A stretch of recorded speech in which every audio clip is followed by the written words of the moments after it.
Vinny? Yeah. Yeah, let's start. Yeah, maybe, yeah. Arne, just to start with, check on team. Really, Joe Gomez and Darwin Núñez, the only two absentees lately. And how far away is Joe at the moment? Quite far. He's definitely not training with the team yet, and Darwin is suspended. So those are the two we will miss tomorrow. What sense is there when it comes to this game that, well, do you see Forest as title contenders, and therefore how decisive a moment could this be in your season? I've always said that you can judge the table best halfway through the season, and that moment is there now. So if Forest is then up there with us, with Arsenal, Chelsea and City and all the others, then they definitely are a team that's in competition with us and with the other teams. And they deserve to be treated like this if you look at the way they play, if you look at their results. Yeah, it's going to be a very difficult challenge tomorrow to get a result. Obviously, they can close the gap between yourselves to 3 points at the same time as well. What sense is there that maybe you owe them one for what happened at Anfield earlier this season? I think they already showed in retrospect how good of a team they are. Leading up to that game, I think they had 2 draws and 1 win. So that's why in general, I think every time when Liverpool loses a home game, that is something we don't expect. I think in that moment of time, I also saw the stat that Virgil played 100 home games for Liverpool, only lost once. So for us to lose then on that day was for me hard to take, as you probably experienced. Now looking back at it and seeing where they are in the league, it's not as been such a shock result as I thought it was back then. So they had a very good game plan, changed the wingers that normally played and brought them in the end, and they made the difference. So although I expect their wingers that have done so well to be in the starting 11 tomorrow, is that something he changed back then, and that worked really well for them during that game. Given the players that you've got available now and the fact that you've got a couple missing for a game like this and very few injured at the moment, the way that you've managed the players, how much of an advantage do you think that will be now going into a really busy period when you see a lot of Premier League clubs around you that have got a lot of injuries? Yeah, but that is also there's also this moment. 2 weeks ago, or 3 weeks ago, or 2 months ago, or in 2 weeks, things can be totally different. But it's definitely helpful for every manager everywhere around the world to have all your players available, and that is what we almost have at the moment. And that's a very positive thing, because we play so many games, and not only us, all the teams that are in Europe here in England play a lot of games, because there's a League Cup and an FA Cup to be played in as well. So then it helps if they are available, but yeah, you can't compare all situations together. Some teams have squads that are even bigger than us. Some teams don't have a squad that's bigger than us. But the teams we are in competition with, of course, they would have loved to have all their players available. But there are also teams that have a lot of players in their squad. But ideally, like I said, you want to have all your players available. That's what we are having at the moment. Let's hope that almost all of them, we can continue going like this. And in terms of having seen some of the young players play at the weekend in the FA Cup game, how excited are you by the next crop of young players that are going to be coming through, and how about your disposal in the future? That's very important for every club, but especially for this club. I think I said it after the last League Cup game, not in Tottenham, but the one before, that this club always brought talents through the ranks. Is that the way you say it? Yeah. And it's nice to see that, again, there are a few youngsters that are having impact already in our training sessions. But like you saw in the game Saturday, also during the game, with Jadon scoring, with Rio having a good game, with Trey assisting to the fourth goal that Federico made. So it's always nice because it gives also good energy in the building. If youth and academy players train with us, do well, play with us, do well, that gives nice energy in the team as well. Arne, I can remember you saying earlier on in the season that the formation that you most like to play against was a low block, low defensive block, because you will have more possession. Nottingham Forest this season have got that system almost off to a fine art, as they showed at Anfield and in games since then. And why do you think they've been able to implement that in such a successful fashion? I know they've got the pace in the wide areas with the fullbacks as well as the wingers, and very clever in midfield. It is going to be a difficult threat for you. Yeah, it definitely is. I think what every manager tries to do is find the game plan or the playing style that suits the players best, and I think that is what the manager of Nottingham, Nuno, did very well. So the playing style they have suits them really good. So they have a hard-working team. So without the ball, they work really hard. Chris Wood is a great example of that, but he's also a player that can hold the ball. And they have, like you said, very fast wingers and players on the midfield that can bring these wingers in promising positions. Mostly in counter-attacks, but they are not only counter-attacks. That's definitely not true. They've scored and been a threat by counter-attacks a lot, but they can also bring the ball if the ball is on the floor. So they hardly take the risk of build-up from the goalkeeper, but if they bring the ball to the floor, then you can see the quality they also have when they want to play. So, I think Nuno did a great job in implementing a style of play that suits the players very well. Great to see Diogo Jota getting back on the score sheet at the weekend. He's had so many problems with injuries in the past 12 months or so, and different injuries. Will you devise a special programme to try and maintain his fitness levels and sort of manage his time? Because he can be such a fabulous addition for you, not just with his finishing where he's clinical, but he's so aggressive at the top end of the pitch. Yeah. I think we, for all of them, have for 80% the same program, and then the last 20% is for every player individual. So they do individual work in the gym as well. So it's not only for him that we have a special program. We try to have a special program for all the squad players we have. And it's true. He's like all the others, someone I like to have in my squad. I like to have him available. And when it comes to building up his match fitness, I think you also saw that it went from 30 minutes to a bit more. And now he's ready to play 90. And that's a good thing because we have to play many games in the upcoming weeks.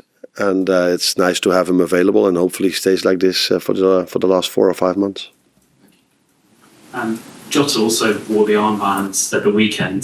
Been interesting hearing your views on what players bring off the pitch. Just wondering now, as obviously a senior member of that forward line, what is he like and what's the group? A hard worker, what you see on the pitch as well. So tries to become a better player every single day. Is a player that is in my opinion good in both parts. So he's a threat when he's attacking, but for a number 9 like Chris Wood, I just said, he works really hard as well. And I think that's modern football. You need to have 11 players that work really hard. Back in the days when I played, you could be a number 10 like me that didn't do that much without the ball.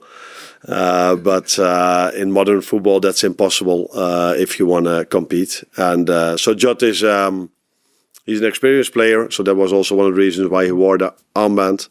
I think he served the club the longest from the players that were in the team at that moment. So yeah, let's hope he stays fit. With both teams near the top of the table, it's kind of been suggested this is a bit of a throwback fixture to some of those Jottals in the 70s and 80s. Not expecting a history lesson by any stretch, but how much of that are you kind of aware of back in the day? I think it was 10 minutes ago when someone told me, I'm not going to say who, that it was 78, 79 at Liverpool, and then 2 years Forest, and then Liverpool again. So I'm aware of that. But of course, I didn't know the exact years, but I did know that that Forest was a big force in English football for a long period of time. But that's been quite a long time ago, and now they're all back at it. But they are doing really, really good, and Nuno is doing an incredible job.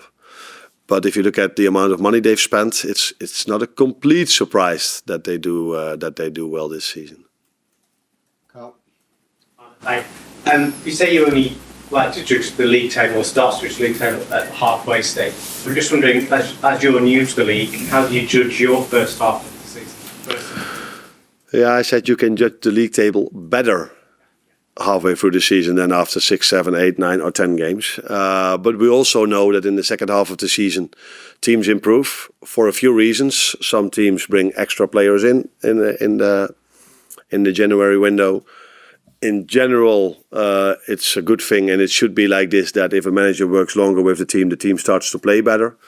And there's, I think, even more at stake in the second half of the season. At least that's what you sometimes feel. So that's why you see some shocking results in the last part of the season, where teams that are battling against relegation all of a sudden can win against a top 4, top 5 team. So that's why we have to improve, and that's why it is it's a good way of judging the league table, but it's still a long way to go. With for us 20 games to be played, and for the rest 19. Am I correct, then? Or 19 to 18? 19, 18, I think. Yeah. But for you personally, has it gone better than you could have imagined, or had you expected to go? I said many times that if you go into a job, you don't think about where will we be halfway through the season when it comes to the position in the league table. What you do try and are focused on a lot is can we make the players really fit, and can we let them work really hard, and can we implement playing style in the best possible way from the start on already. And you never know what the other teams are going to do. So I don't think any one of us would have expected to be where City is at the moment, although you can see already now that they are coming back, that they are winning their games in a way where we're all like, this is City again. So you don't think about these things before the start of the season. You mostly think about, okay, can I let these players play in a way I would like them to play? And hopefully the fans would like them to play as well. Liverpool scored more goals than anyone else in the Premier League this season, but they're coming up against a team who are on 5 consecutive clean sheets. Now, considering that they're not really giving up chances, let alone conceding goals at the moment, but Liverpool have won every single game which they've scored first. Do you think that the opening to this game might be more important than even some of the other games? I think the opening of a game is always very important, especially if you play an away game, because I assume, and I think I'm 100% right, that the atmosphere in the stadium will be fired up tomorrow before the game, and definitely from the start. So that makes it even more important to don't get that going even more. But yeah, they are a team that hardly concedes goals, and there's also a reason for that. They don't take the risk in build-up. So mostly when they lose a ball, they've got many players behind the ball.